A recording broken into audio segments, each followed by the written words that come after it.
Good morning, everyone, and welcome to 2021. Welcome to Lockdown 3, and welcome back to the Voice of Authority, brought to you today by Apex Airspace and Franklin Shaw. My name is Toby Fox. I'm the Managing Director at 3Fox, the marketing agency for councils. As regular viewers will know, our job is to keep our network of councils and developers and investors and their influencers and advisors connected. And back in Lockdown 1, we started doing that through this channel, the Voice of Authority, a platform for councils to discuss their ambitions, their challenges, their influences and issues of urgency.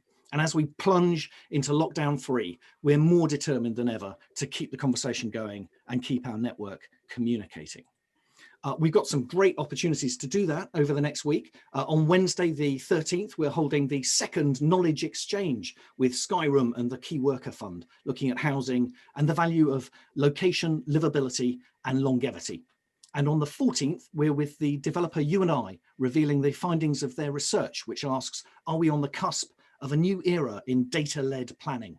You can register to watch those at the voiceofauthority.co.uk. And if you've already signed up for free membership there at the voiceofauthority.co.uk or our LinkedIn members group, you'll have received the update recently on the other compelling themes and topics we've got coming up in the first quarter of 2021. And our invitation to you to get involved. Get in touch. We look forward to working with you on those. Meanwhile, though, we're kicking off 2021 with a bang. Council estates are always a controversial topic for a whole variety of reasons, but they also represent one of the biggest opportunities for improving living standards. Though they are home to a much smaller proportion of the population than they were, 8% of people live on council estates. And they are a real enigma, once representing an ambitious achievement, a new and better way of living. They came to be stigmatized, not through wear and tear, not through design and technical evolution, but as an idea and an aspiration.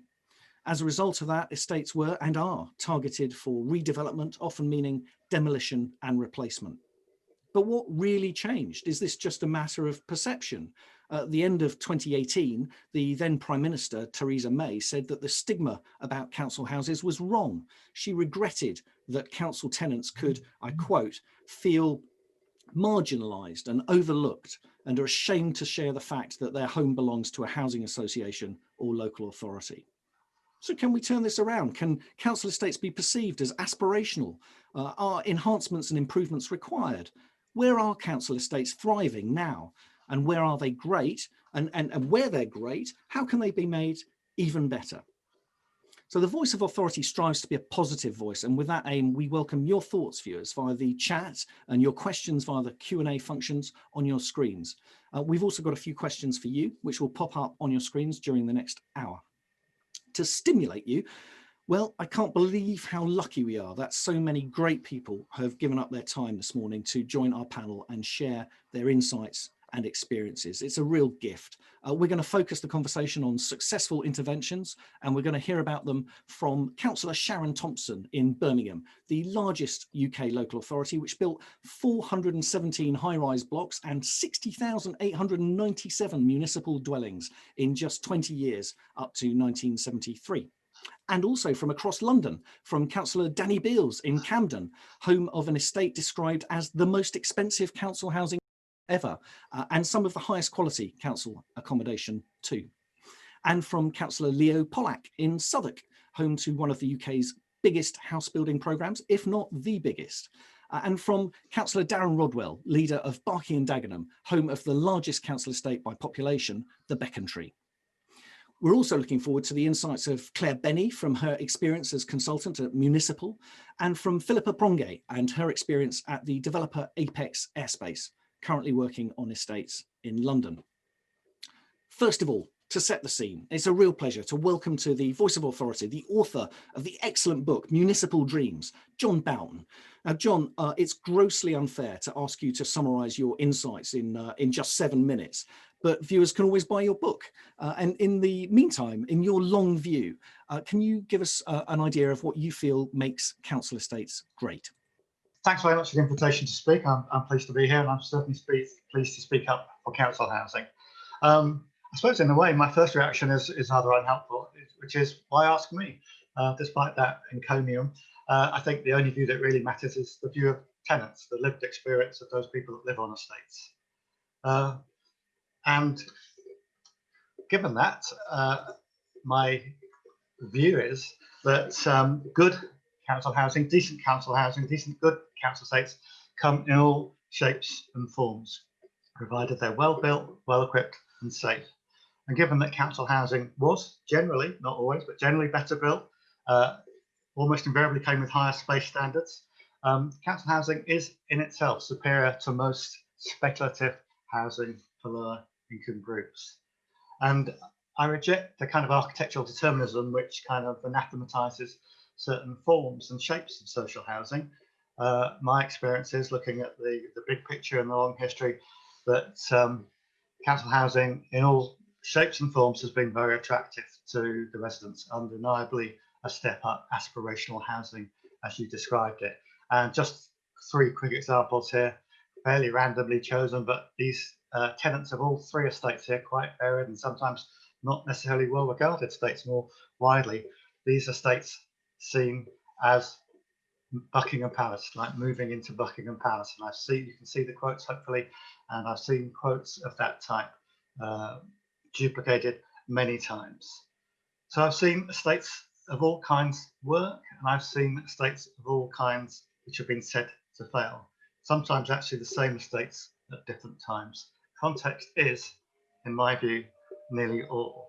That said, that wouldn't be a particularly helpful way to further discuss this discussion. So I've picked out what I think are 7 elements of estates that were succeeding at different times over the years. So firstly, of course, and it really goes without saying, but the housing itself should be well built. I've given you a couple of examples on the left-hand side, clearly from the system building era of the 60s and early 70s, where that was not the case. But conversely, examples really of council housing at its peak from the Addison 1919 Housing Act, Homes for Heroes era of the early 1920s. On the middle left, middle right, the Bevan houses, the Moorlands Estate Bath, just one example of a estate really built to both the kind of high social and political and design ideals of Nye Bevan as Minister of Housing. And on the right hand side, just one local authority which has a particularly fine track record of building fine architecture designed housing, Norwich City Council, which I used to work for, so I'm slightly biased. But you'll all, I think, be familiar with Goldsmith Street, which won the RIBA prize in 2019 as the best housing project of the year. 100% social housing, sustainable housing, a real model for the future, which I know many local authorities are emulating in different ways. So firstly, of course, well built. Secondly, I think good amenities, either on the estate itself or certainly within the near neighbourhood. Now, ironically, perhaps I've chosen examples which have both on the left-hand side there, which have been demolished quarry or flats, but built with a huge range of facilities and designed to be a really high-quality environment, and actually for most of its lifetime, despite construction difficulties, a very popular estate with its residents. The tenement estates of Liverpool of the 1930s, designed by Lancelot Key, city architect, an A1 township, as he described it, including a range of facilities, shops, feeding centres, even a mortuary, which sounds slightly morbid, but actually was a vital resource. And really the high point of this neighbourhood ideal, the neighbourhood units of the post-war period, exemplified there and modelled by the Lansbury Estate in East London, which was built for the 1951 Festival of Britain. Thirdly, good layout and environment, and again some fairly obvious examples on the left-hand side from one of the finest of the Addison post-1919 estates, Dover House in Wandsworth. You can see there the ideals of the garden suburb, garden city coming through, and really exemplary green layout, open space, and a really thoughtful design in terms of disposition and so on. But Wythenshawe Estate, which of course had later problems, but designed by Barry Parker, 30 acres of parkland and woodland, the preservation of existing open space and its enhancement. And again, a really thorough design in terms of its layout and attractiveness. And right-hand side, Churchill Gardens, voted by the Civic Trust in 2000 as the best building project of the previous 40 years.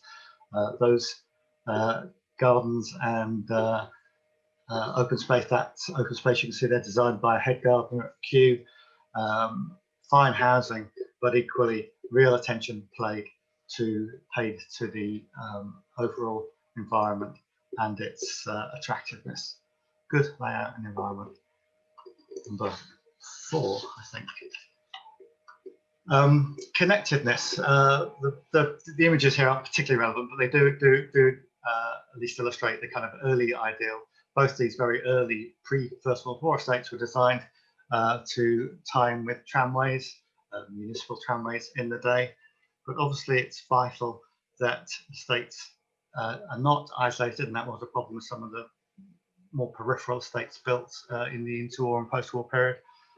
They should feel connected with their neighbourhood, with their town or city, and I think it's very important that they're not seen as kind of isolated or distant enclaves in terms of their position and location.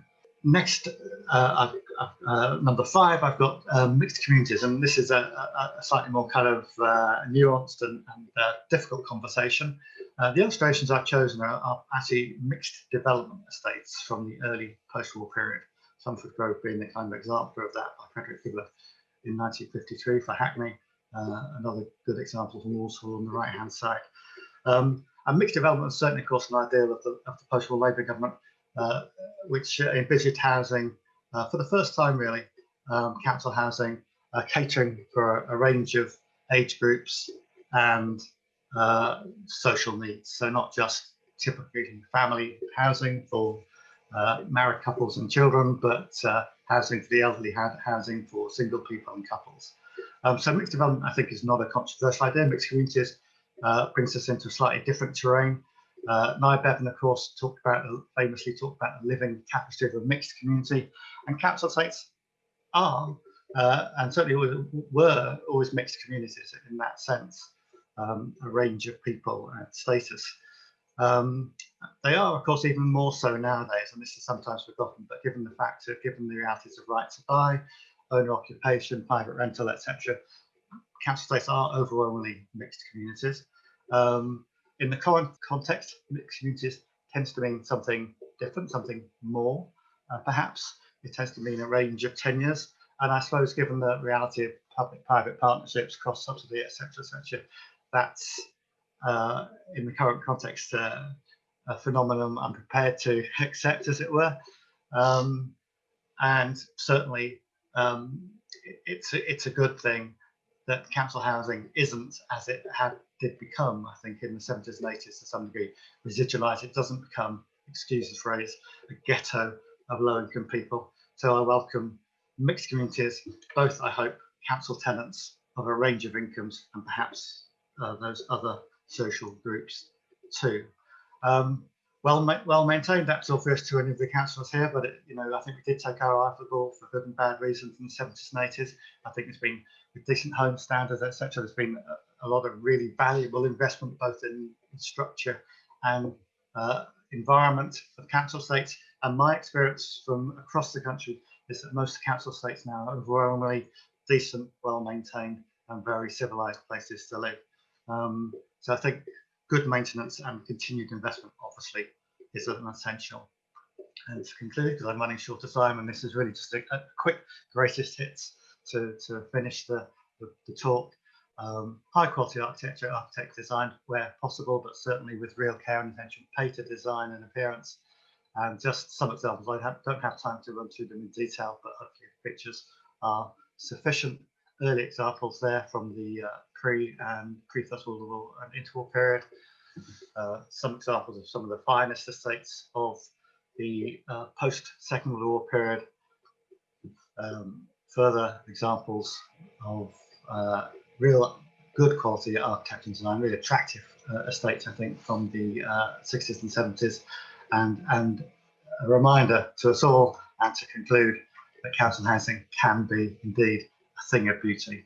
And I think Camden does give an example of something to aspire to in its glorious heyday of the 1970s.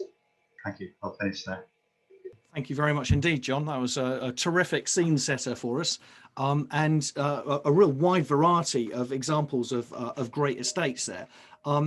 Now, Darren, what would you like to tell us about where you've been intervening in the Becontree and elsewhere in Barking and Dagenham, and what the ingredients are for successful ways of making those estates better?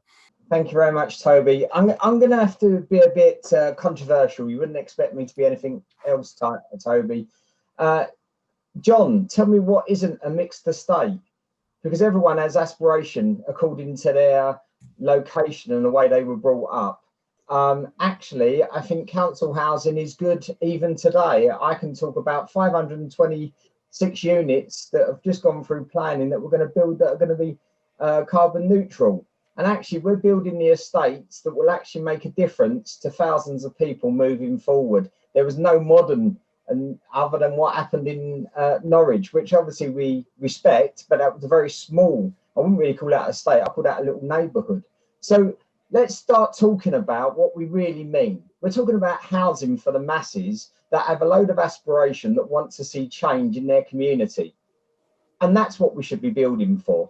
You forgot the best estate in the country, the Becontree estate, 1921 to 33, 27,000 homes, £7 billion if you were building it today. That's not including the schools, the doctor's surgeries, the community halls. And by the way, we have more public green space than any other London borough comparable to size. So they knew what they were doing 100 years ago. Why have we cocked it up? Because we truly have. Yeah, because actually we forgot the importance of family. What we should be doing is building for the family, because everything starts with a home. We shouldn't have stigmatized, and it's been for 40 years, the right to buy stigmatized people that were proud of their council housing. What we need to do is bring that pride back. So we have the right to rent, the right to invest. So we don't have the right to buy as we now know it, because that's a 1980s 20th century concept. What we have is the right to invest, and that's flexible tenure. So actually what you do is you say to that person, if you want to have part of the asset of the country, by all means invest in it, but don't take it away from the very community that you live amongst. That was the mistake of the right to buy, in my opinion. What we need to build is flexible tenure that allows people to live their lives with aspiration, no matter if they are people with disability, whether they're on the state, or whether they're the people working up to people that were, in effect, directors of companies. That's what happened on the Becontree estate when they started building it for the first 50 years. Aspiration was the key of change. That's why we won the World Cup for the country, John. That's why we've led in women's rights. That's why we brought the Equal Pay Act, because those people had the aspiration of change and they were invested in. What we need to do is get national government to give us the money to start building those great estates again. And I have to say, I've got colleagues on here today from other London boroughs, as well as our colleagues in Birmingham, and we're going to talk about how we can utilise space above what is standard council housing, which was built in the 60s and 70s, which really and truthfully, I think LSD caused the problem there, nothing else. They really forgot what they were building for and who they were building for. So it's how we can bring those back so we can actually invest, and those people that live in those places will be invested in, feel invested in, and actually the aspiration will change. There will be civic pride. And that's what the great estates have shown us over the last 100 years. So let's learn from the past and let's build for the future, because actually we owe that to every citizen, no matter where they're located, across this great country of ours. And someone has said in the book, I'm on page 36, that's all well and good, but you didn't say that in the presentation. So I'm gonna fight for the Becontree because I've lived on it all my life. I've been part of it all my life, and I'm proud of living on a council estate, and that will never change, no matter what any government does in the future. This was built for people and their aspiration. I'm going to leave it there, Chair, because I know we're running behind, and I know you'd want to get back on time. Darren, thank you very much indeed for that passionate intervention. Yeah, absolutely. Here. Now, John, you didn't get nearly enough time to cover all of the estates that you've covered in your book. Everybody, go to the Municipal Dreams website. There is a wealth of information about estates, including the Becontree, on the website and in the book, and it's very well spoken of, and in some depth. Darren, I don't think I misheard you. One of the biggest problems we have with council estates now is that they were designed by people on LSD in the 60s. Is that what came through? But more seriously, what the Germans didn't bomb in East London, local government destroyed. So look, we've got to go back to the principles of who we're building it for. It's got to be invested in by local people. They've got to see that as part of their vision. And what we've done in BND has gone back to basics, and that's why we're building what we're building, and we're building as many as our neighbours, if not more. Understood. So, but it's an almost a sort of build it and they will come approach to council estates. If we invest in them, if we show that we're proud of them as investors and developers and planners, then the people who live in them will retain some of that pride and will feel a pride in living in them. Leo, is that the sort of approach that you've got with the Great Estates programme in Southwark? Kind of. So I'll also just put in the chat box as well, link to Southwark's Great Estates Guide, which I'll make reference to as well. So in Southwark, I mean, it's sort of one of the epicenters of council housing in Britain. We've got 55,000 homes that we manage. We're by far the largest council landlord in London. I think we're third in the country, upon Birmingham and Sheffield. 260 estates. I wouldn't want to pick on any one of them for fear of a backlash among some of my tenants. And over 3,000 blocks. And we've got council housing ranging all the way back from the 1870s, every single period, every typology that you can imagine. And Darren's absolutely right that there has been, since certainly the 1980s in particular, a growing kind of diminishing and denigrating of council housing and a long historic drift away from that core kind of aspirational mission around what council housing is for, who it's for, the type of communities that we're trying to build.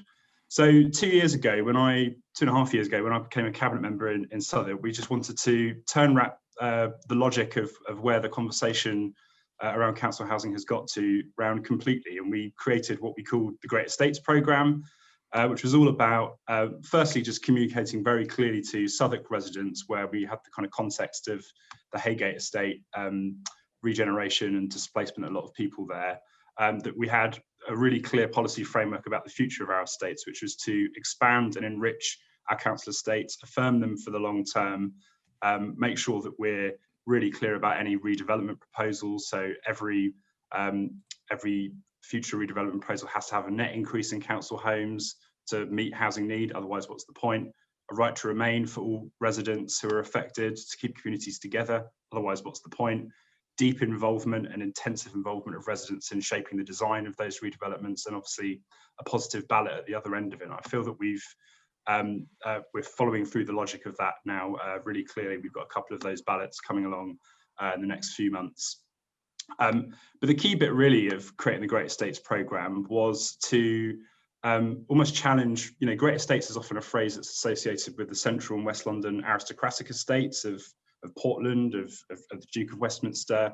And we wanted to really say, well, actually, what makes London a great city and what makes Birmingham a great city and what allows for communities across the country to be genuinely mixed communities with genuine equality of opportunity, where housing is not a barrier in terms of the quality, affordability and security that it provides for families.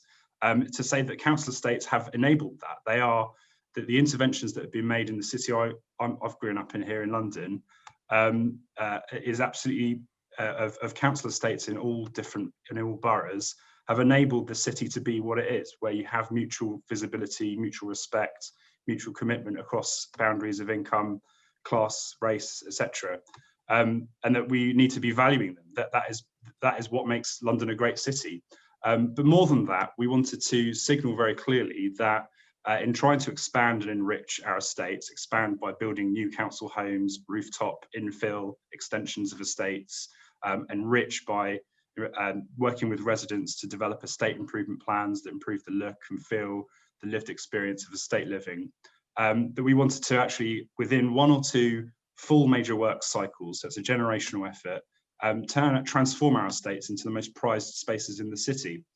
The great work that John's done with the Municipal Dreams project is he's teased out that history again back to a wider audience, and it's a great inspiration for us in Southwark, in that we're doing everything now we possibly can to bring forward both the hard improvements to our housing stock in terms of building new council housing, 150 sites, 11,000 council homes within our current programme, as well as all the retrofitting, energy efficiency improvements, building safety improvements that need to come forward as well, but also those soft improvements as well. So, gardening and food growing, painting and lighting projects, public art projects, big improvements to the waste infrastructure of our estates, you name it, all the different things that are detailed in the Great Estates Guide that we're now rolling out on a far larger scale.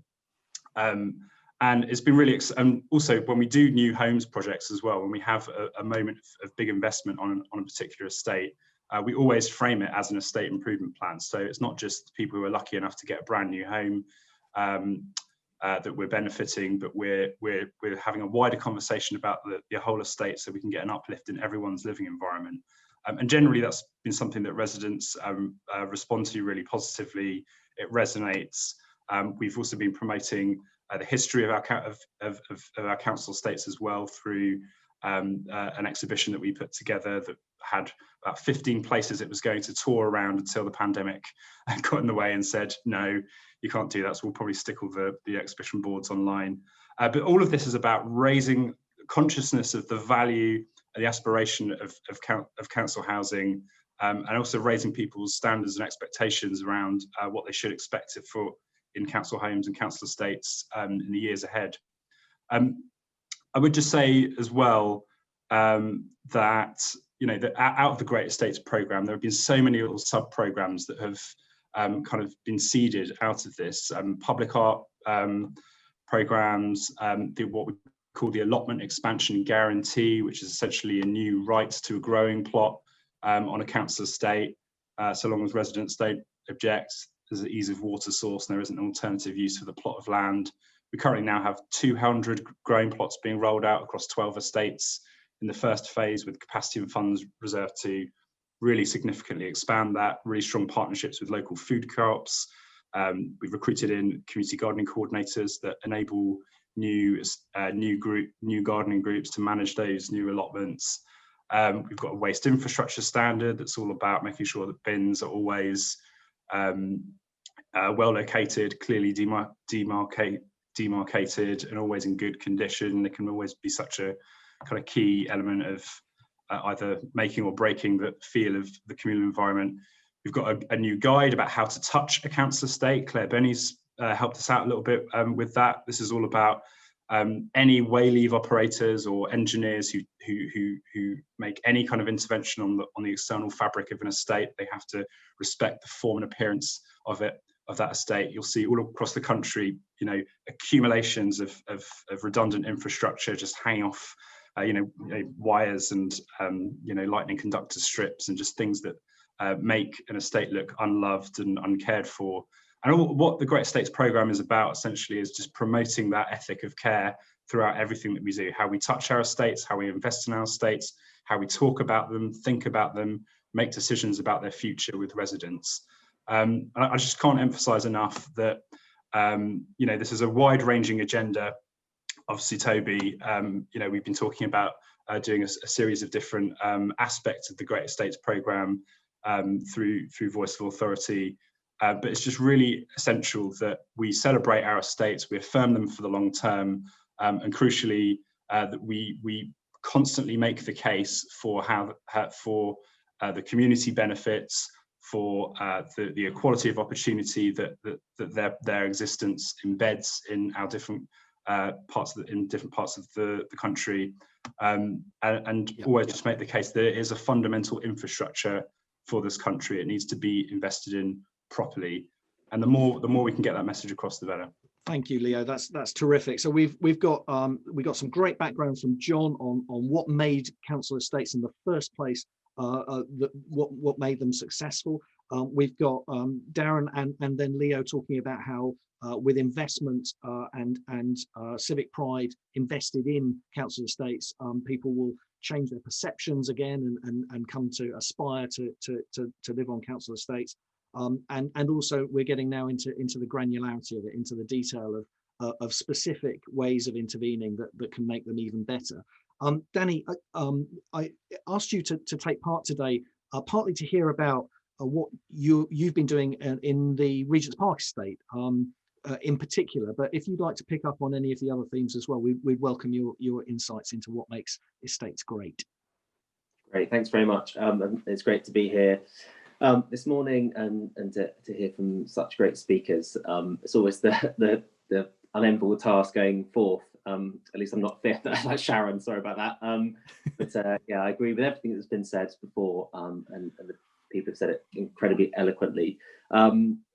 I think Camden, similarly to Barking, Dagenham, Birmingham, Southwark, has a very proud history of council housing, of municipal house building, and John touched upon some of those examples at Branch Hill, Alexandra Estate. Fantastic Camden architects are something that lives long in the memory in Camden.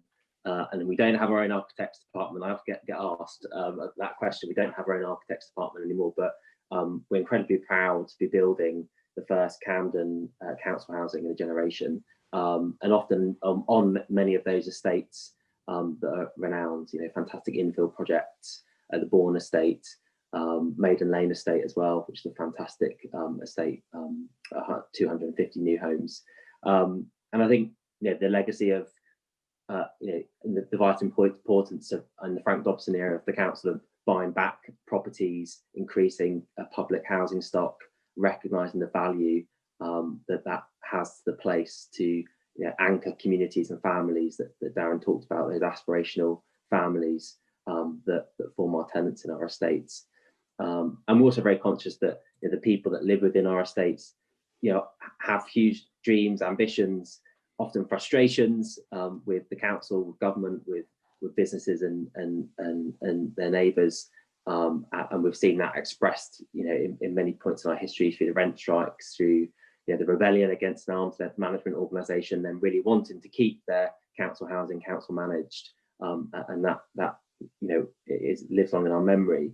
I guess looking at Regent's Park Estate specifically, which I was asked to look at, it's an area in central Camden, about 49 blocks of almost 2,000 residents call home, and created, like many of the estates that we've talked about already, post-war, World War II bombing, significant demolition and rebuilding of much denser public housing, and that aspiration, that dream of giving families excellent modern homes with toilets, excellent sized Parker Morris standard rooms, and communities living together with those shared amenities that have been talked about. I think 60 years on, lots of the problems that John mentioned, are lived out in reality on the estate. So to look at the positives, it's still an incredibly mixed area, incredibly mixed community. Families from all different walks of life still do live there. Incredible number of Black and minority ethnic residents, particularly Bengali and Somali community, call Regent's Park home, and very intergenerational as well.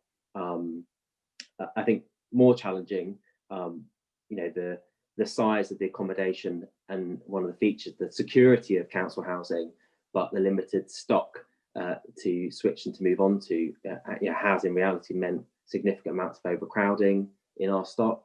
And I think we have seen very significant periods of low and underinvestment in public housing, which has led to quite large-scale quality issues, damp, mould, affecting the lived experience of residents. I think one of the other lessons from the Regent's Park estate is don't build a major infrastructure project next to a council housing estate. So HS2, High Speed Rail 2 station coming to Euston, as like many of the railways coming to Camden, again, cut through Somerstown, cut through Regent's Park, cut through some of the poorest communities.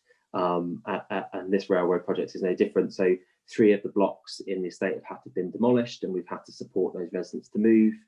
And we're currently going through a process of having to take the difficult decision to move 4 more blocks of residents because of the significant piling works, which are going to be very disruptive. And we're currently asking HS2 and the government to provide alternative housing to those residents. I think one of the positives, if we can take one from that process, has been the fantastic infill new housing that we've delivered on the estate to move those 3 blocks of residents to. And you know, like any regeneration, there's often deep scepticism amongst the community. Looking at some other examples nationally, you know, residents fear what it will do to their community, what it will mean for them. I think positively in the Regent's Park estate, residents have been able to move directly to those new homes in the same community. They've been able to stay in the Regent's Park estate, which has been really positive. And wherever possible, we do try and seek out a direct, you know, one move for residents into their new homes, ideally that they can see being built on the estates themselves. And I think actually that's really turned the corner of how people think about new homes on the Regent's Park estate. Many people have seen their neighbours move into these excellent new homes and asked, well, when am I getting one as well? And that's really changed the conversation almost overnight since those new homes have been complete. So all in all, you know, well over 100 new homes for those residents to move into. There's also a new Netley primary school built as well, and 70 homes above that, which council tenants have moved into. And they're excellent quality. I'd really recommend people go and look at the infill housing. You can Google it, May, as well as a number of other architects have been involved in that. I think it's really, really fantastic and excellent. I guess, you know, that's led us to think, well, what next in the Regent's Park estate beyond those immediate needs? And you know, clearly there's still a lot of overcrowding in the other non-affected blocks from HS2. There's still a desire, I think, for wider estate improvements from the residents who live there, and lots of sort of systemic issues of overcrowding and poor quality accommodation that I mentioned. We're going to see more development nearby, whether or not the council acts on the estate. We've got the Knowledge Quarter not too far away in King's Cross. As I said, the Euston Station redevelopment project as part of Lendlease's HS2 development. And just to the south of the Regent's Park estate is the British Land Regent's Place office area, where there's constant redevelopment and change. I think it's vitally important that we don't see 2 cities further develop. We don't see those glassy towers emerge all around areas like the Regent's Park estate, but none of those benefits be felt by social tenants, by council tenants nearby, that they don't feel that, you know, there's a tale of 2 cities that develops. And the opportunities for new housing, the opportunities for investment in place come to those areas as much as they come to those glassy tower blocks. So currently we're working to look at a wider master plan with residents of the estate, looking at opportunities, particularly for retrofit, thinking about the climate emergency, opportunities where possible to obviously minimise carbon impact. And I think one reflection hearing the speakers so far and thinking about estates is, it's not just about great physical infrastructure, though that is important. You know, people deserve good quality modern homes. I think one of the problems, you know, lived out on our estates is we've stopped investing both in the people and the estates.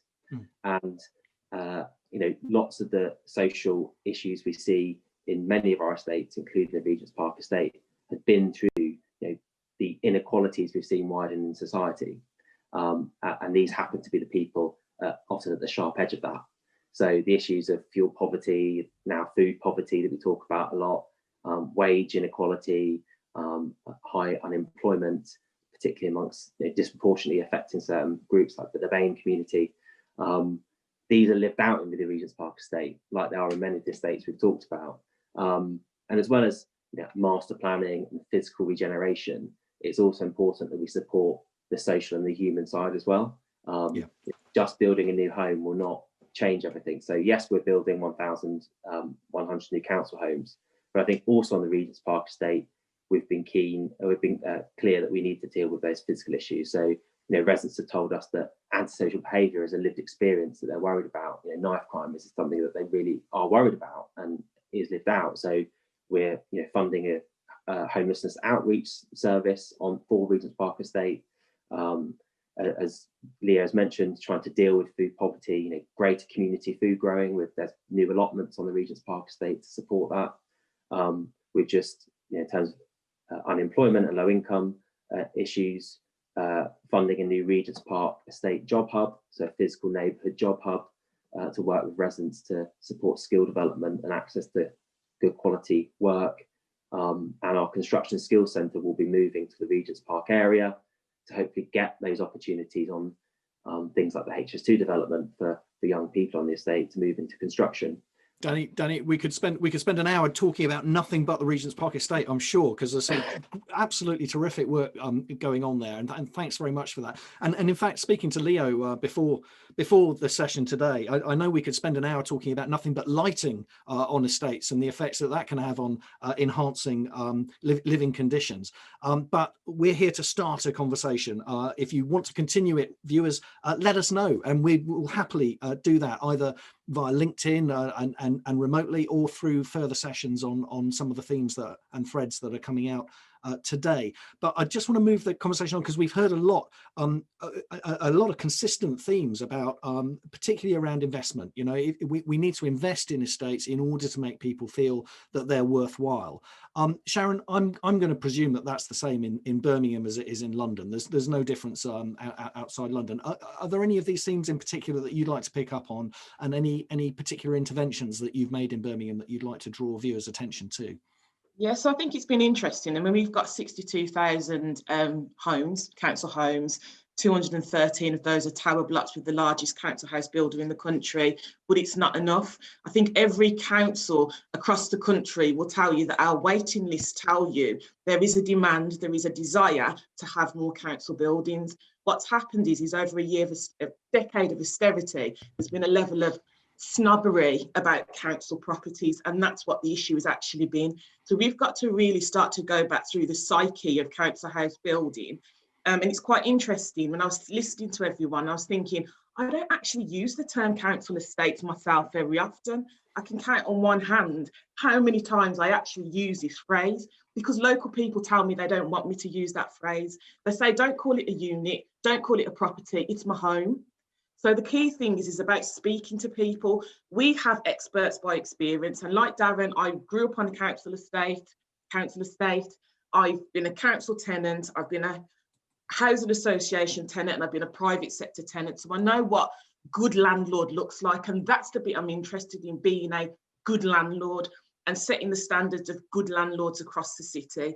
So I think that's what contributes towards good estates. We have our own council house building home arm, which is Birmingham Municipal Housing Trust. And I think with the financial modelling of housing at the moment and house building, you can't not have mixed tenure. You have to have mixed tenure. And, there's no way of getting around that. One of the things that we've learnt in Birmingham from working with our experts by experience, our tenants and those that want to live in our properties, was about how we utilise space. So for some of them, we wanted dormer bungalows so that you could actually modify, once you're living there as an older person, actually how you can configure that home so you can stay there longer, because people want to stay in their homes longer. That also then, that innovation helps you to think about how do you free up other properties. So you can say to someone, actually, you're an older person, we're building 200 dormer bungalows. Why don't you put in to go on the housing waiting list? So you can have one of those for your needs and free up a 3-bedroom house for a family. That makes a difference. So that's about how we're keeping people in communities, but utilising what we've got in a more innovative way. It's also looking at the architecture. I remember once upon a time when you went past the council house, you knew it was a council house by the front door because of the style of the front door.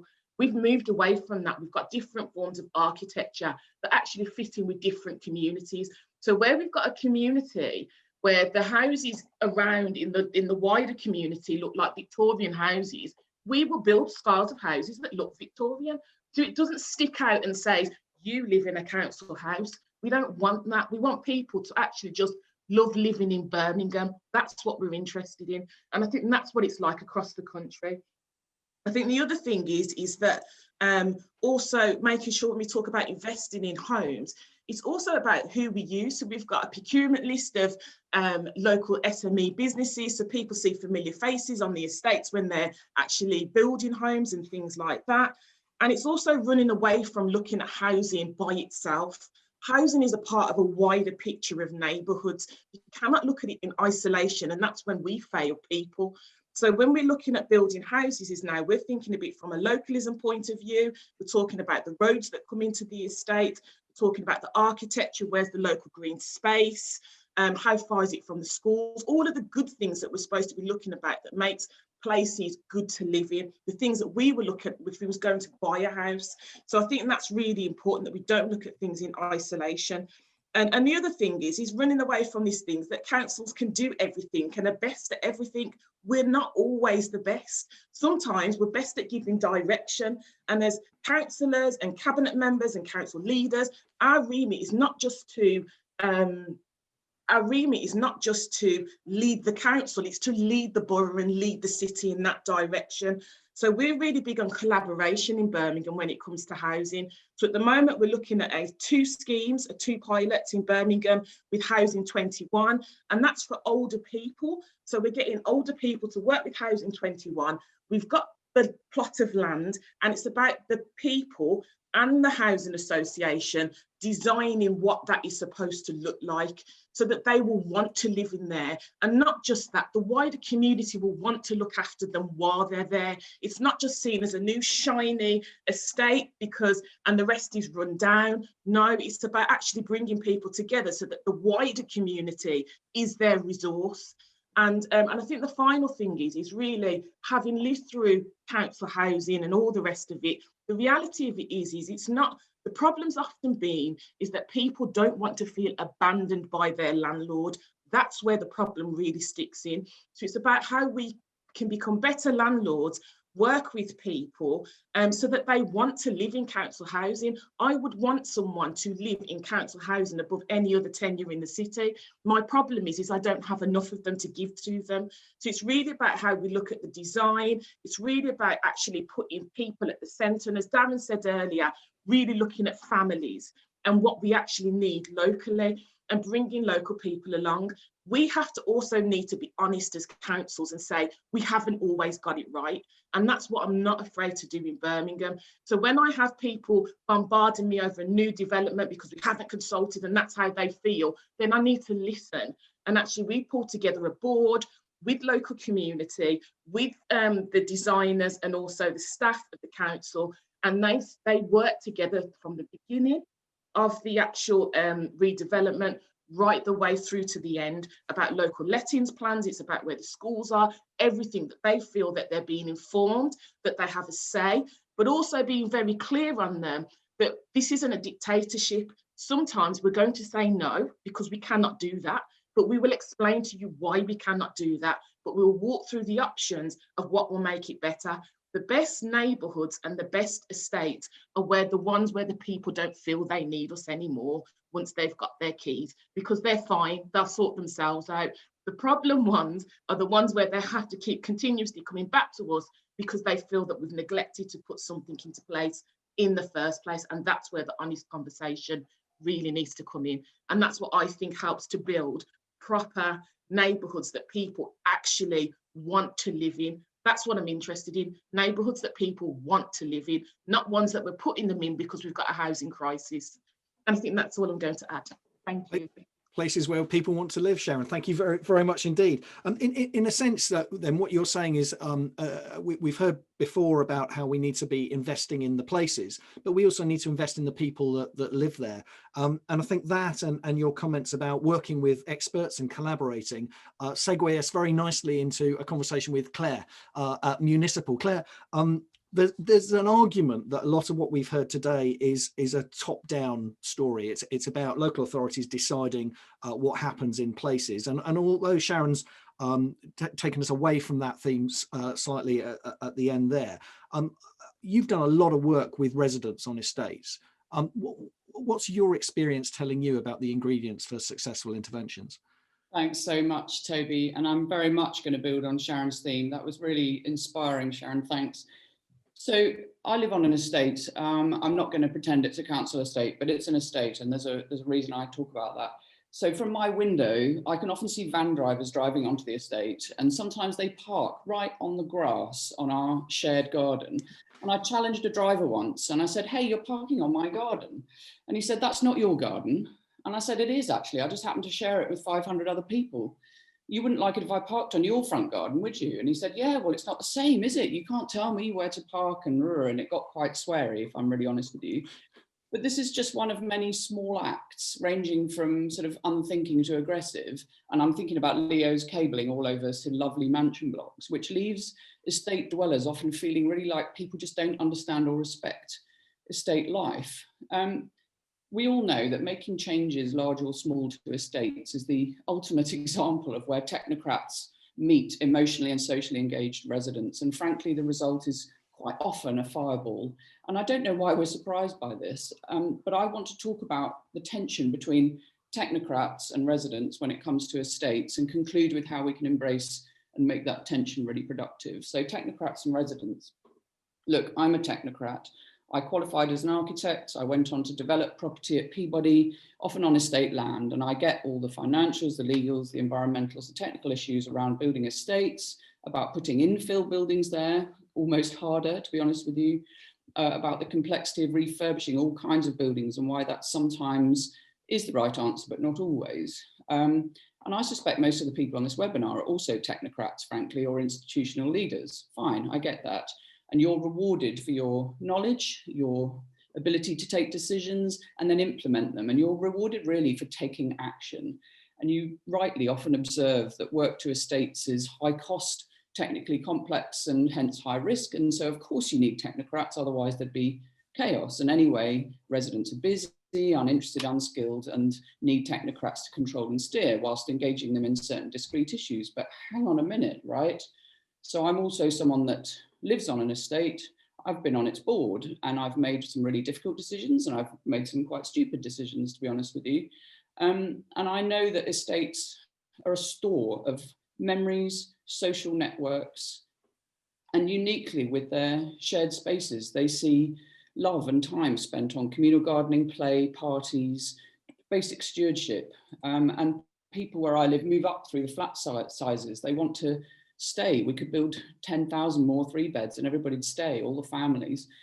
People come and go, sure, but there's a definite spirit of the place. And I did a survey of our residents a few years ago, about 500 of us, and I asked what people loved the most about living here and what they hated the most. And the top 2 hates were other people's noise, not surprisingly, and collective decision-making. God, I was disappointed. Collective decision-making. Surely that's why we all live here, because we like the cut and thrust of all the decisions, don't we? We spend about $750,000 a year as it happens, but apparently we don't. So then I just suddenly thought, my God, are the technocrats not wrong? Residents have a really limited capacity for self-determination. Well, actually, no, that absolutely cannot be the conclusion, just as it can't ever be the conclusion in political participation, for instance. So behavior and mindset. Here's what I think needs work. We've seen some great schemes here today, and there are many throughout England. The system isn't entirely broken, but I've recently worked with 6 London local authorities. And in my view, there's still some way to go to build the bridges between the technocrats and the residents. We technocrats aren't rewarded for listening, reflecting, opening the floor to messy, inconvenient and emotional perspectives. And we're not rewarded for taking risks like opening up financial appraisals to residents. Our cost benefit analyses are really good at measuring bricks and mortar value, but they really struggle with the value of social connections. And let's be really honest, most technocrats don't live on estates, as we've seen, 70% don't. And so they just don't get the dynamics often. And they want to bring order to things where mess might be productive and valuable. So what about residents? We're just not brought up in this country, interestingly, to understand or value that collective decision making when it comes to our homes. And there are a lot of endless high density estates of leasehold and tenanted properties being built now with no real training for residents in how to, frankly, take control of the steering wheel, participate in stewardship and take it on. Our friends across the channel, bye-bye everybody, are versed in this, but we really aren't. It's just not in our DNA. So I'll tell you what I want to conclude as a technocrat and as a resident. So I want technocrats and residents to jointly have the opportunity for formal training in various systems of community participation. It could be citizen assemblies, community organising, for instance. And just a really quick aside, I worked with an amazing community organiser on a scheme once, a new build, and we had no planning objections whatever. And that was certainly not the objective of the community organising, but it was the outcome. It was such a valuable experience. I want training and active listening. I want guidance on how to open up and debate those cost benefit analyses with residents without inappropriate risk. And I want the council to reward their techies for not just taking and implementing decisions, but making the best decisions in collaboration with residents. As a resident, I want training in legal, financial and technical aspects of flat living. I want better rights as a leaseholder. That's a much longer discussion. I want to feel able to meet my landlord halfway when there's a massive decision to make about my estate, and I'd like to make some of the smaller decisions without experiencing the dead hand of bureaucracy and authority. It's all much messier and harder to do, and some people would say, doesn't it take ages? But don't conflict and rethinks take a lot longer. Thanks a lot. Brilliant. Claire, thank you very much. Some really stimulating thoughts there. Philip, at Apex Airspace, you're working on estates right now. You're working in Southwark and elsewhere in London. We'd like to hear a little bit about how you're engaging with residents and how you're making sure those developments are successful. But I'm going to lead you slightly astray and ask you to respond to Claire's wishes immediately. Could you see an opportunity to be working with local residents and providing them with training and mentoring so that they understand better what it is that you're trying to achieve and how you might achieve it and how they might engage in that process? Yeah, absolutely. And I think, one of the things we have is actually the resident and community engagement is key to everything that we do, because unlike building from the ground up, we're building with residents who are already in situ, and we are interfering in their everyday lives. So we have to get the residents on board very early on in the whole process. We employ resident liaison officers who stay with projects right from the beginning to the very end. And in fact, the building we're on site with at the moment in Southwark with Lambeth and Southwark Housing Association, we had to do a whole load of tenant variations, which we did all throughout the lockdown process with them. And, recognising that people have different needs, our liaison officer went to sit with somebody, they didn't have a laptop. So it's all very well putting everything online, but recognising not every resident has a computer or knows how to use it, or English might not be their first language. So we try to provide as much help as we can in that communication with people, and also taking on board exactly what they need and want out of the new building as well in the improvement works that we're doing. And back to the old lighting point, or just improving the entrance, upgrading the amenity space. All of these things are so key. And one of the buildings, Anthony and Roderick, in fact, I'll just share a photo. I won't bore you with a PowerPoint, but I just think the photograph of a before and after is quite important of what we're trying to achieve and what airspace development can do in keeping communities together. There are just some examples there, but this slide in particular, she says if she can move on, of Anthony and Roderick shows you here under construction. If you can see here before and after, what we're doing here are two very tired blocks which have had not much maintenance over the years, need new roofs, etc.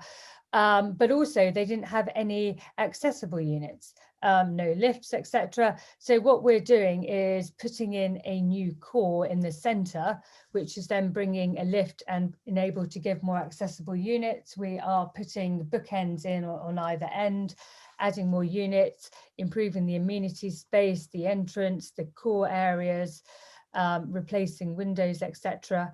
And actually what the Housing Association here are doing are offering the new units to existing tenants or members of their family. And I think why this sort of development is so important going forward is that it is keeping communities together. You know, you don't have to, you know, knock down and demolish to add more units. You don't have all the time lag finding, you know, new units for residents. And often when you have to rehome residents, you're actually perhaps putting them in worse stock than they're moving out of. And people want to stay together in their communities. And that's why this and what we're trying to achieve is so important. And especially where people aren't the freeholders, so they are renting, you know, there has to be a benefit to them of all the disruption that's going to happen. And very much that what's in it for me. Therefore, you know, the community engagement bit is so important, and listening to what they want, and also learning from schemes that we've done before and taking the feedback on board as to, you know, what is most important. In one of the private dwellings we're doing, you know, we're even putting in a stair lift for people. So, you know, it's listening to what people want, and especially now, all about the amenity space, making that accessible, putting in balconies in some instances, just to try and make life easier for people. And if we can, putting in at ground floor some community facilities for people to be able to use as well. So it really is wide ranging in terms of the feedback. But I think, you know, the UK, as we all know, is so densely populated. And, you know, at the moment, every building that exists which is suitable presents an opportunity to provide more housing in places where the infrastructure and community is already there, which is so important. Great stuff, Philippa. Thank you very much indeed. Now, 88% of our audience said that this topic is really important to them, and we've held on to a large number of them, even though we've gone over our allotted hour. So I'm gonna ask your indulgence for very slightly longer. We're not going to have time for an extended conversation today, which is a great shame. But we've teased out that there are a huge number of themes that have come out of this today. So we're going to do two things. We will get responses to your questions, viewers, from our wonderful panel, and we'll circulate those to you via LinkedIn, and we'll keep this conversation going via LinkedIn. Also, we're very happy to continue this conversation via further webinars on various strands of the topic. So if you'd like us to continue that conversation, let us know. If you'd like to get involved, let us know in the chat right now. Just to, in lieu of a sort of wider conversation, because I'd love to hear all of your views on some of the themes that have come out today. But let's just go back to what Claire was saying about resident participation and actual training programs for residents to enable them to become more engaged in what happens on council estates. Claire, does what Philippa was describing as Apex Airspace's approach to engagement, does that begin to answer some of your requirements, some of your requests there? Oh, that's such a difficult question. I think, yes, it does. And it sounds like their process is quite sophisticated, but ultimately, I know this sounds a bit pedestrian, but it's actually understanding the financials that feels really, really important to me. There's the kind of what's in it for me stuff, which is absolutely obvious. And, you know, I live on an estate with a flat roof, and I'm sure somebody's going to come along and try and put something on there at some point. But the level of detail and sophistication and kind of, I can't think of the right word, sorry, I'm suddenly inarticulate, but anyway, the conversation is a really complicated one, and it has to be done in an incredibly detailed way. I've actually been, as an architect, put something on somebody's roof once as well, and the agony for the people on the top floor was absolutely palpable.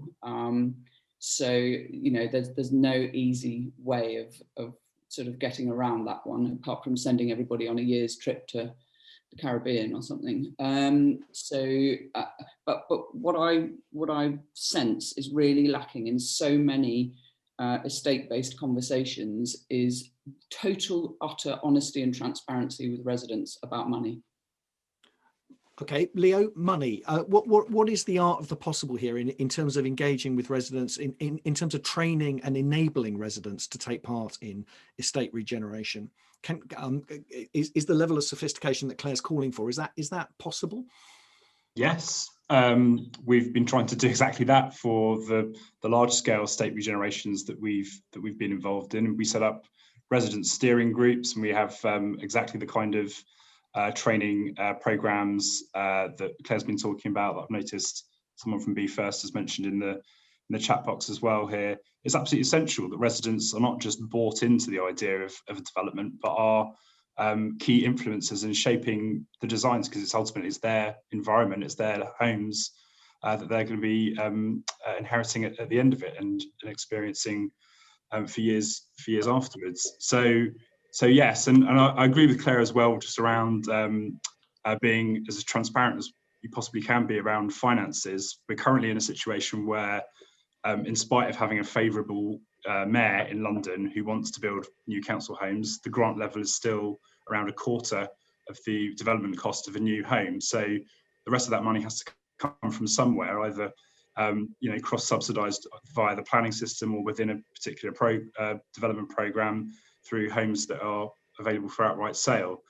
So we're putting together a page explaining in quite tedious but hopefully very accessible levels of detail the full economics of council house building as we find it here and now in 2021.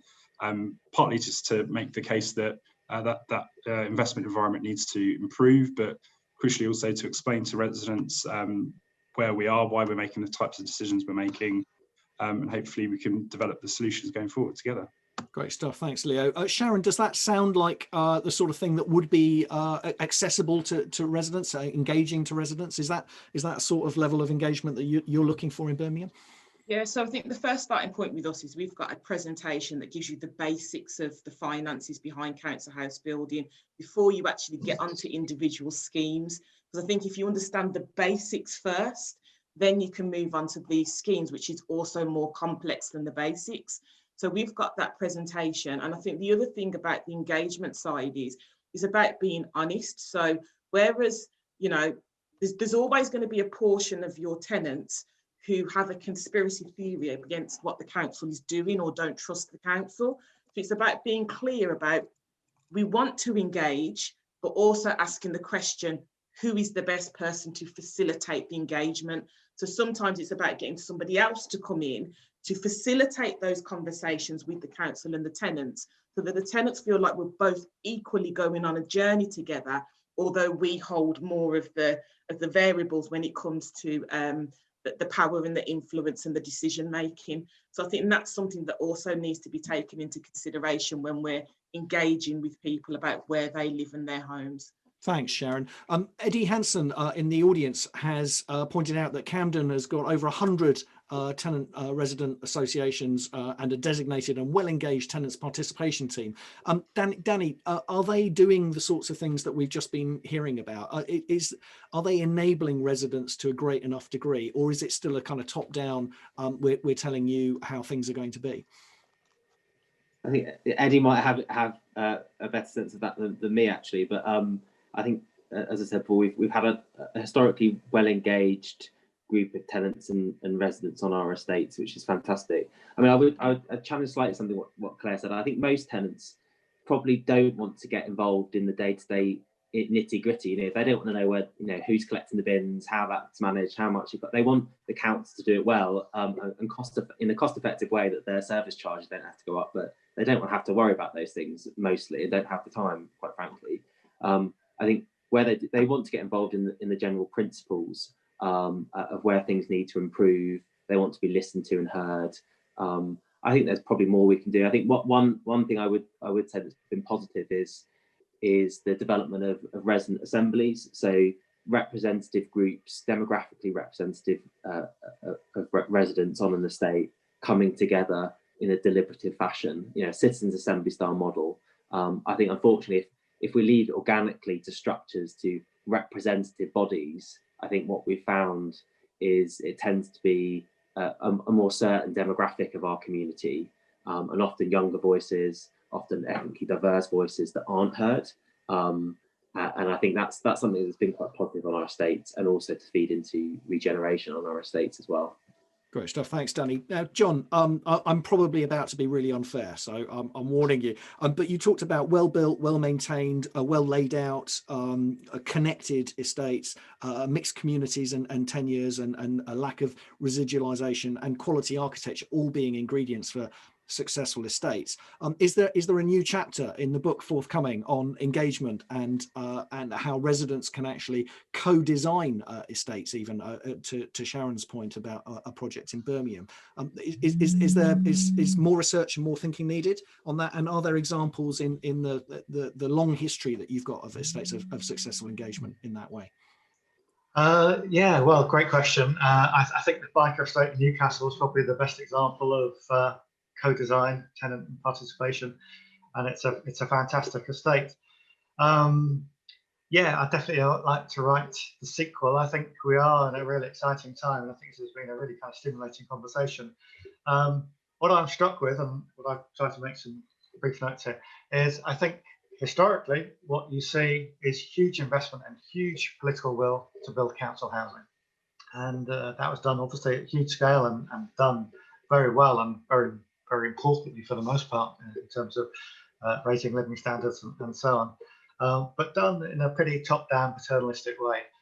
And what I'm struck now is actually the ability and ambition that's expressed this morning and more broadly to build better, to build not only very high quality housing to meet new challenges, but actually to build in a way which genuinely involves tenants and really centres tenants at the heart of the process. And of course, we have the irony that this is done under immensely constrained circumstances. So what I would wish for this next chapter is actually this combination of both investment and will with the sophistication and desire that people are expressing currently. I think obviously this depends on Westminster and central government. Local government, I think, does a tremendous job under difficult circumstances. But fingers crossed that the next chapter can be one that represents both that kind of political will and capital investment. Thank you very much indeed, John. And speaking of difficult circumstances, we've been really fortunate to have such a great panel today.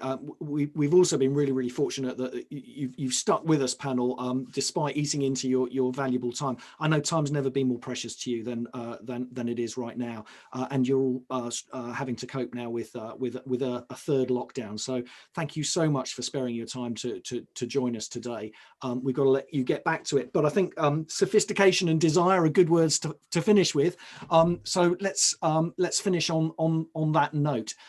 Viewers, before you leap off and put the kettle on and dive into another day of Zooms and Teams, please join me in thanking very much our terrific panel for sparing their time to share their knowledge and experience with us today. What a treat we've had. Thank you to Councillor Danny Beals from Camden Council. Thank you to Claire Benny of Municipal. Thank you to John Boughton, author of Municipal Dreams. Thank you, Councillor Leo Pollack from Southwark Council. And thank you, Darren Rodwell, who's had to leave us for his next meeting, from Barking and Dagenham Council. And thank you to Sharon Thompson from Birmingham City Council. And thank you, of course, to Philippa Prongay of Apex Airspace, both for your contribution to the conversation and for your kind sponsorship, along with Franklin Shaw, which made this conversation possible. And most of all, viewers, many of you are still with us. Thank you for tuning in, for gracing us with your attention and fueling the conversation with your really stimulating questions. They're all left hanging, but if you join our LinkedIn members group, you'll find responses from our panel circulated there over the coming days. We're going to be back next Wednesday with Skyroom and the Key Worker Fund and a knowledge exchange on the value of location, livability and longevity in housing. And on Thursday with you and I on the new era of data-led planning. Register for both of those at the voiceofauthority.co.uk and join the Voice of Authority or the TVOA LinkedIn Members Club to get a lead on the compelling topics and themes coming up over the next 3 months. Until Wednesday, from our fabulous panel, from Apex Airspace and Franklin Shaw, from me and from everyone at 3 Fox, good morning and Happy New Year.